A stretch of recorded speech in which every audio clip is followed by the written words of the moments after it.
something we spoke about recently was the Microsoft and their security breach, where a lot of information had been made available, not made available, but it had been hacked. Yeah. Right. It's happened again. You serious? And more specifically in South Africa. Yeah. So Microsoft's site for free Office 365 exposed details of 22,000 South Africans. Wow. And basically there was this thing, Mahalo by Microsoft. Was a site that provided students and pupils in South Africa with free Microsoft apps. And it's turned out that 22,000 users' details were exposed. So, I mean, is this going to become a common thing, you know? I mean, what do you... I mean, because I don't think I put, like, personal, like, sensitive data on my OneDrive as an example. But, I mean, you know, like, we're in a world now where, hey, listen, you know, I've got this cloud storage facility. I mean, it's so cool. It synchronizes with my machine and all your my devices. phone and all my devices, and I can access them anywhere. And, you know, like if, you know, unfortunately someone breaks into my house and steals my desktop, you know, all my stuff is backed up.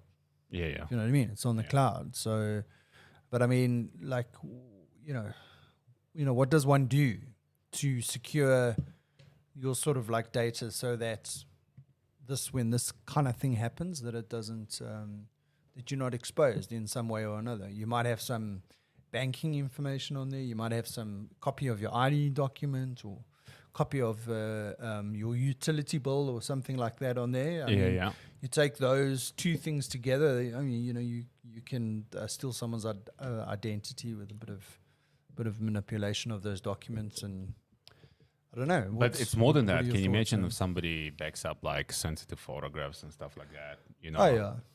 And it's like obviously the celebrities. yeah. It's like obviously once you tie the ID to the person, you know, like you know who that is. Yeah. There's a potential for blackmail and stuff. Oh yeah. You know what I mean? But like, it's really hard.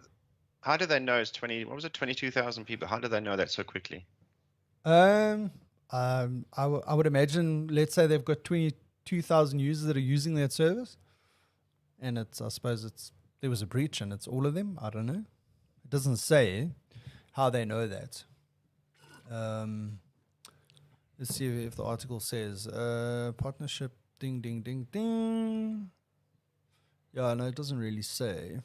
But yeah, I mean, it's a good question. I mean, how do they know that? I would, yeah. I think basically it's like if that information was taken, let's just say, right? It's most likely going to be sold and used for marketing purposes. It's unlikely that somebody will actually sniff through the entire data to actually find critical pieces of information linking users to the actual people and stuff like that. Unless it's more sophisticated than that. All right. Now I'm going to say what I normally say in these circumstances, which is this is the only one we know of. Sorry. What are the ones that we don't know of? Yeah. You know, information is being leaked all the time, all over the place, and we only hear about bits of it. It is true. It's a bigger problem. But I mean, the thing is, as people that, let's say, are not in the sort of like IT world, so like maybe you and I will because of the kind of work that we do, we'll hear of these kind of incidents, right? And Oleg in his case, because you know he's like techie and all that kind of stuff, he might be getting fed these kind of stories on his social media or whatever. But I mean, think about the people that are not, you know, they're just using these services, but they don't see or hear about these, even the ones that are spoken about, they don't even see that. You know, it doesn't even cross their mind that they need to be taking precautions to secure their data. oh, there's this new facility and it's for free. I can back up all my stuff and it's How Look, cool is available. this? Yeah. You need to- it is this. You need to understand, right, as a user, right? And there's only two industries that basically classifies their customers as users. Yeah. One is software industry, and the second one are drug dealers. Yeah. Do you know why? Why? Because the two are pretty similar. Once you get hooked in a certain ecosystem and a certain software, it's like you become a user. You have to keep going You back. become a user. You become a addicted. user, but like there's several layers to this problem, right? One is that like why are you getting this for free, right?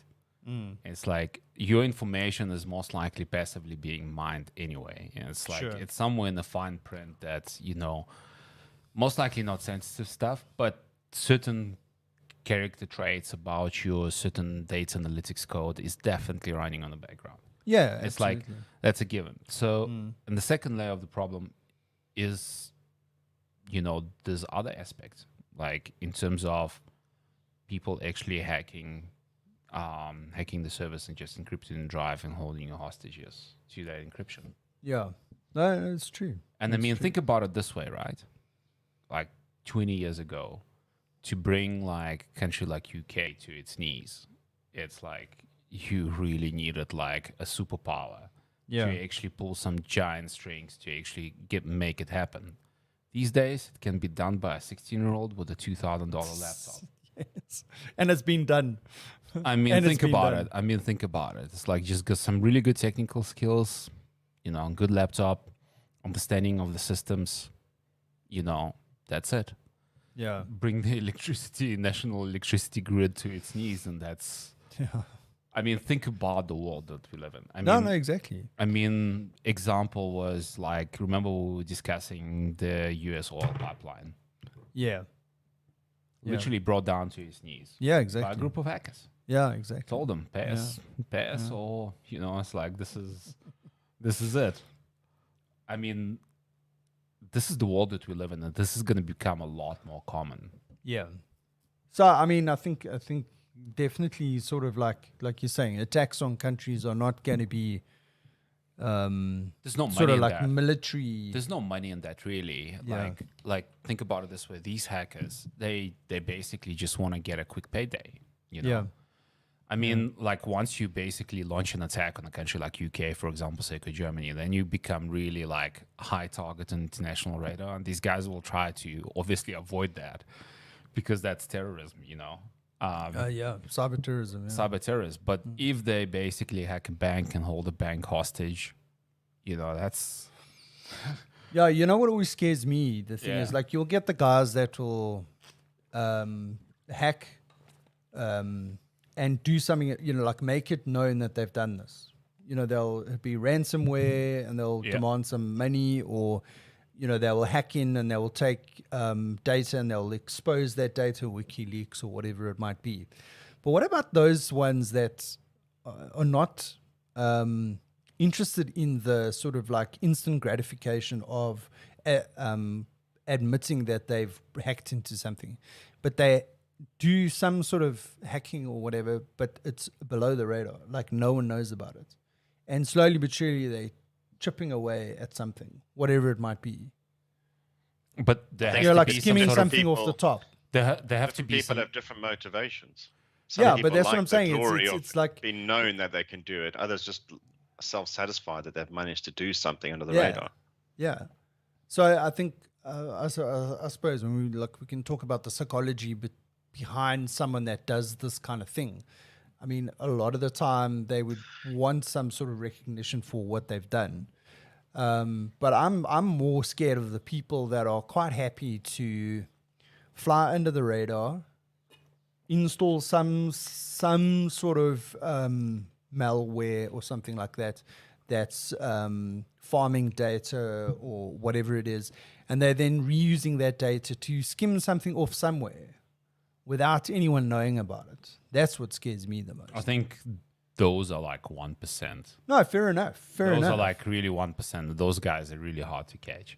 I think most people would be involved in getting paid quickly and not get caught this type of business.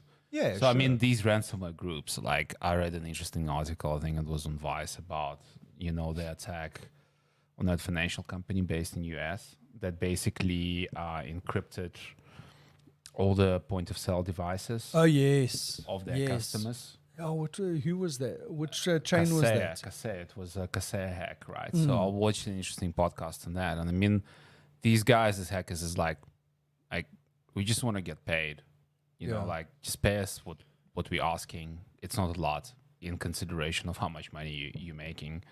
Patch the flaws that allowed us to get in, and let's just go our separate ways. And I mean, these guys get paid like $500,000 US dollars per job. I mean, it's $500,000 like in the cryptocurrency equivalent, right? Yeah. So like, it's $500,000 per job, and the job is like for them 2 weeks, 3 weeks. Oh, jeez. Yeah, it's just about money. It's just about money. It's like, yeah. And if you lax on your security, is like, and these guys, you make it onto these guys' radar. Yeah. It's just, oops. Yeah. And but I think it's work three weeks a year. Yeah. And I'm sure they get greedy and they're working all the time. Like they look for opportunities. I'm Yeah. pretty sure they're constantly looking for opportunities. Yeah. Right. But it's the nature of human psychology. Like nothing is enough, right? That's true.